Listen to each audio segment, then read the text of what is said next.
tumindig para sa katotohanan at humihingi ako ng tawad sa Kingdom family, lalo na kay Pastor Apollo Kibuloy sa mga nagawa kong mali at kasinungalingan.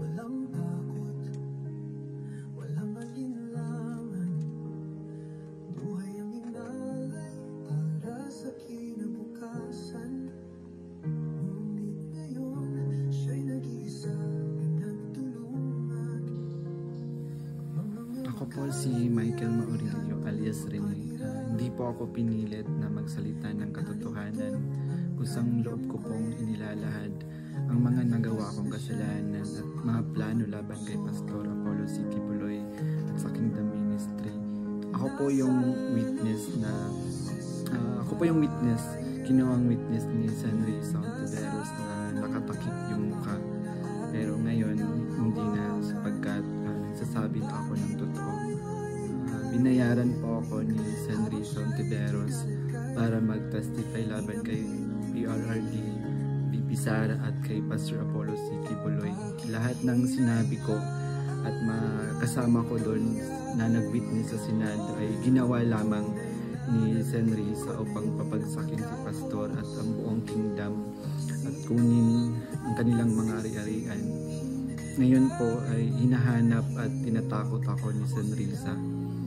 Ako po ay dating full-time worker ng Kingdom of Jesus Christ na pinamumunuan ni Pastor Apollo Kibuloy. Na-convert ako noong 2015 at naging full-time noong 2019 kung saan na-assign po ako sa Glory Mountain sa Davao City. Lumabas po ako ng 2021, ngunit nagpaalam po ako ng maayos at pinayagan naman ako ng Kingdom dahil may balak po ako bumalik pagkatapos ng ilang taon.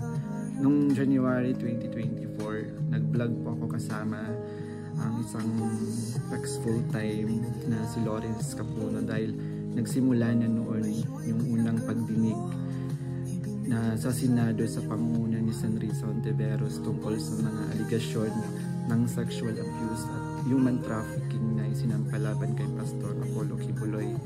Sa vlog na yun, pinasinungalingan namin yung mga claim ni Glenda Portugal alias Amanda at nung iba pa na pawang kasinungalingan lahat. Noong February 2024, kinontak ako ng isang ex-full-time na si Shishir Bandari at inalok na maging witness sa Senate investigation ni Senador Risa kapalit ng financial assistance. Pumayag ako dahil sa panahon din yun, nangangailangan din ako ng pera. Binigyan ako ni Shishir ng email ng opisina ni Sen Risa upang magpadala ng formal na email kahit anong aking sabihin daw. Sabi niya kapag nakipag-usap ako sa kanila, sabihin ko lamang na taga-kingdom ako at lumabas na sa ministry at dagdag ko daw na sinasaktan ako ni Pastor. So sa aking email, sinabi ko doon na galing ako sa kingdom at lumabas noong 2021. Ilang araw pagkatapos noon, kinontak ako ng isang staff ni Sen Risa na si Fiona upang makipag-meet sa akin through video call. Sa pag-meeting namin kay Attorney J. Becama, Chief of Staff ni Sen Monteveros, pinagawa ako ng affidavit tungkol sa mga gawain ko sa loob ng kingdom, mga transaction at operation na kinasangkutan ko. Ang isinulat ko doon ay pawang mga personal kong experience lamang at wala akong binanggit na pananakit, sexual abuse o human trafficking sa aking salaysay. Matapos kong ibigay yung affidavit, muli kaming nag-meet ni Attorney Becama. Pagkaraan ng 2 araw, binigyan niya ako ng revised affidavit na naglalaman na ng mga karagdagang aligasyon ng pananakit ni Pastor na hindi ko naman naranasan o nakita. Kasama rin dito yung maling pahayag na ako daw ay na-assign sa SMNA News kahit hindi totoo dahil ako ay nasa Glory Mountain mula 2019 hanggang 2021. Nandun din yung aligasyon na sa di umano ay nasaksihan ko tungkol sa mga baril na sangkot sina Sara Duterte at dating Pangulong Rodrigo Duterte na hindi naman totoo dahil wala naman akong nasaksihan na ganoong pangyayari. Pinilit din akong idagdag yung pangalan ni Senador Bongo at Senador Bato de la Rosa sa affidavit kapalit ng mas malaking halaga ng pera. Pero hindi ko na sila isinama kasi baka umattend sila sa hearing at magtanong at ma-corner ako. Yung pag-appear ko sa Senate ay may reward na 500,000 na ibinigay nila sa akin at dagdag na 500,000 nang isinama ko si Sara Duterte at si dating Pangulong Duterte. So, 1 million po lahat ng binigay sa akin. Isang linggo before ang Senate hearing noong February 19, 2024, pinatira ako sa isang condo kung saan ako ay biniriefing at tinuruan tungkol sa mga dapat na isasagot ko sa tanong ni Senador Risa. So sa araw ng hearing, umiyak ako dahil sa konsensya habang binabasa ko yung script na alam ko naman na hindi totoo at hindi ginawa ni Pastor ng Kingdom. Pagkatapos ng hearing, tinago ako ni Sen Risa sa kanyang condo sa Manila at inutusan na maghanap pa ng ibang pwedeng maging witness kapalit ng pera dahil may mga susunod pang hearing. Sa buong taon ng 2024, nanirahan ako sa condo ni Sen Risa at nung January 2025, lumipat ako pansamantala sa isang safe house kung saan nakasama ko doon sina Mutabato at iba pang mga biktima ng extrajudicial killings. So, sa bawat research o information na aking naibibigay sa Senado, nakakatanggap ako ng rewards na 12,000 na ibinibigay ni Sen Risa sa pamamagitan ng kanyang staff na si Sir Ryan. So, sa kabilang sa mga na-research ko, nagawa kong research, yung inimbentong Angel of Death daw ng Kingdom na inimbento ni alias Jackson, si Edward Masayon. Kabilang doon yung na-research ko yung mga member at yung mga general na nag-courtesy call kay Pastor. Noong August 29, 2024, nag-dinner meeting kami nila Blenda Portugal alias Amanda, kasama ang kanyang legal team na sina Attorney Joanna Paula Domingo at ng Office of the Special Assistant to the President at si Attorney Ian Interina at yung kasama yung abogado ko na si Attorney Ange May Bagudio sa isang hotel sa Quezon City. Pinagplano nila kung paano idiin ang kaso ni Pastor at ininganyo akong mag-file ng kaso. Sabi ni Attorney Domingo na mas maganda mag-focus kami sa human trafficking dahil mahina ang kaso sa sexual abuse. Sabi pa ni Attorney Domingo na matalik siya na kaibigan ni Attorney Pearl Angelica Canada na dating abogado ng Kingdom at dating namuno sa Jose Maria College. Ayon sabi ni Attorney Domingo, sabi sa kanya ni Pearl na umalis na sila sa Kingdom at alagaan mo daw si Amanda at siya na ang humawak ng kaso laban kay Pastor. Kasamang kanyang kapatid na si Attorney Lady Jade Canada at si Shishir Bandari sa US na nabanggit ko na kumontak sa akin upang siraan si Pastor. Dagdag pa ni Attorney Domingo na gumagamit sila ng private jet mula kay Secretary Antonio Lagdameo papuntang Davao para sa kaso ni alias Amanda dahil sabi ni Attorney Domingo ito ay para sa seguridad nila sapagkat may natatanggap daw silang security threat. Noong mga panahong iyon, nagkaroon din kami ng pag-uusap ni alias Amanda, si Blenda Portugal, kung saan tinanong ko siya tungkol sa kalagayan ng kanyang kaso sa sexual abuse at human trafficking. Sinabi niya sa akin na mahina daw talaga yung kaso sa sexual abuse sa Pasig at gusto na niyang sumuko. Kaya lang may mga nagsusulsul daw sa kanya na ituloy pa rin yung kaso. Nakiusap niya lang siya sa akin na tulungan ko siya maging witness sa kanyang kaso sa human trafficking. At nanghingi pa siya ng ebidensya kung meron daw akong naipon or naitago ng mga patunay sa sexual abuse So, ipiniliwanag ko sa kanya na wala akong ebidensya dahil hindi ako kasama sa mga pangyayaring iyon dahil nagsimula lamang ako bilang full-time noong 2019 at hindi rin ako biktima ni Pastor kaya wala akong maibibigay na ebidensya. Sinabi ni alias Amanda na mag-focus na lang ako sa human trafficking at maghanap ng mga ebidensya kung mayroon pa akong naitatagong impormasyon. Sinabi ko sa kanya na maghahanap ako ngunit wala talaga akong ebidensya dahil hindi naman talaga totoo ang mga aligasyon. Sabi ni Attorney Domingo na hinahanapan daw nila ng butas upang makasuhan at madisbar si Attorney Israel Torion upang mawala na daw ito dahil sabi niya magaling daw ito.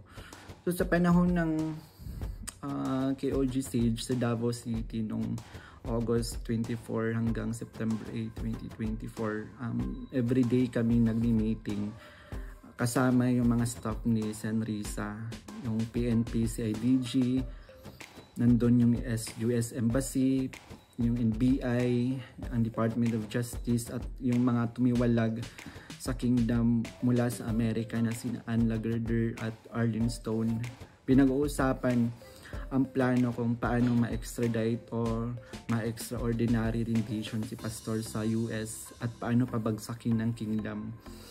Ang pangunahing pinag-uusapan mga meeting ay ang plano sakaling mahuli si Pastor ay ang plano ay agad siyang extradite sa US at bawiin ang kaso na isinampa ni alias Amanda upang mapabilis ang extradition ni Pastor kapag siya ay nahuli. Subalit hindi ito natuloy dahil sa pag-aalala sa US na maaaring manalo si Donald Trump sa panahong iyon na nagdulot ng paghina ng kanilang connection sa gobyerno ng US. So dahil dito, nang mahuli si Pastor, wala na silang pagkakataon na ma-extradite siya. Kaya naman nagutos si Senrisa Tiveros sa amin na labanan ang kaso dito sa Pilipinas laban kay Pastor at sa lahat ng mga administrator ng kingdom upang tuluyang pabagsakin ang kingdom. So tinatanong kami ng paulit-ulit kung may alam kami tungkol sa isang bunker daw nung panahon ng KOG Sage dahil kapag nahanap daw nila si Pastor, babahan ng pera at may bahagi kami doon. Ang bunker ang pangunahing hinahanap kaya't pinuntahan nila ang lahat ng mga posibleng lugar. Ngunit sa katotohanan, wala talagang bunker sa kingdom, lalo na sa central headquarters. Ang mga updates tungkol sa mga ito ay galing sa kasalukuyang PNP Chief General Nicolas Torre na siyang nangunguna sa bawat meeting namin at nagtatanong tungkol sa lokasyon ng bunker. Kasama ko rin sa mga meeting na yon sina Edward Masayon alias Jackson na pumasok sa Kingdom Compound na nagkunwaring pulis dahil siya daw ang nakakaalam kung saan ang bunker. Kasagsagan ng Sage nag-message sa akin si Fiona, staff ni Risa, na sa pamamagitan ng WhatsApp na sinabi niya na dapat ko daw tanggalin sa kaso ko si June Andrade dahil isa daw siya sa amin na nagbibigay siya ng mahalagang impormasyon. So ipinaalam ko sa kanya na ipapasa ko muna ito sa aking abogado. Pero ngunit isang linggo pagkatapos nun, tinanong ulit ako kung may contact ako sa kingdom dahil hindi na raw mahanap si June Andrade. Hanggang ngayon, hindi na siya natanggal sa kasong pinafile sa akin. Noong November 5, 2024, nagkaroon kami ng meeting kasama sina Undersecretary Nicolas T. ng Department of Justice at 4 pang prosecutors. Ang naalala ko doon si Prosecutor Olivia Torrevillas, si alias Amanda, kanyang mga abogado, si Attorney Domingo at si Attorney Ian, 3 representative from NBI, 2 lawyer at 1 agent. Ang sabi ni Yusef sa amin, bawat isa sa amin na nag-witness sa Senate investigation na ginawa ni Risa ay may naka-assign na mga administrator ng kingdom na kakasuhan namin.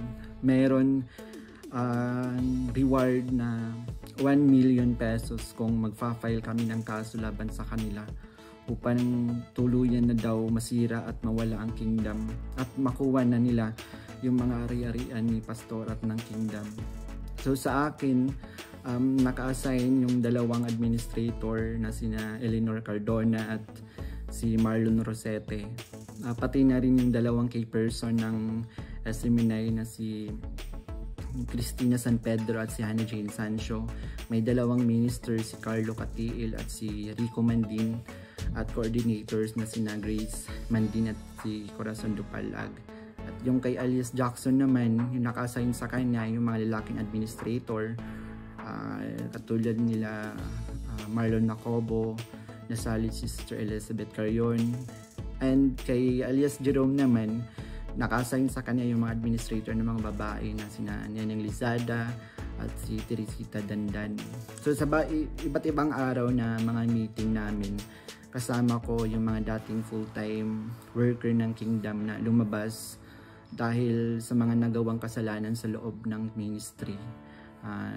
Doon sina Arlene Stone at Ann Lagerder na parehong sumasali through Zoom mula sa US na tinutulungan sila ng FBI. Si Regina Arevalo naman na siyang scriptwriter ng karamihan ng mga binabasa namin sa Senate hearing. Pati na rin yung mga kasama kong mga fake witness na sina Tirao alias David, si Edward Masayon alias Jackson, si Juar Olimba alias Jerome, si Renita Hernandez, si Glenda Portugal alias Amanda. Kasama yung Chief of Staff ng Office ni Senrisa na si Attorney J. Becama at yung staff na si Fiona at si Faye. So hanggang sa ngayon, paggawa ko ng affidavit, patuloy ang surveillance at mga planong raid sa mga ari-arian ng kingdom, kabilang ang mga Kingdom Light Congregation sa iba't ibang bahagi ng Pilipinas, yung SMNI building sa Makati, yung KOG Central Headquarters sa Davao. Bukod dito, tinatarget din yung mga anak ng mga full-time Merako workers bilang mga biktima daw ng human trafficking at child abuse. Ngayon po ay lumalabas ako upang ilahad ang katotohanan na ang lahat ng ito ay gawa-gawang kaso at plano lamang pabagsakin si pastor at ang buong kingdom ministry at kunin ang kanilang mga ari-arian. Hindi ko na masikmura yung mga ipinapagawa ni Senrisa na kasinungalingan at ang pamimilit niya na magsampa ako ng kaso kapalit ng pera. Wala pong ginawang mali si pastor sa akin. Puro kabutihan ang aking naranasan habang nasa loob pa ng kingdom. Lahat ng ito sinabi ko ay upang ipagtanggol ang katotohanan kahit nakakatakot dahil sa mga malalaking tao yung sangkot. Pero ito na yung panahon upang tumindig para sa katotohanan at humihingi ako ng tawad sa kingdom family, lalo na kay Pastor Apollo Kibuloy sa mga nagawa kong mali at kasinungalingan. But this I can assure you, my presidency will take care of you. Wala kayong dapat alalanan.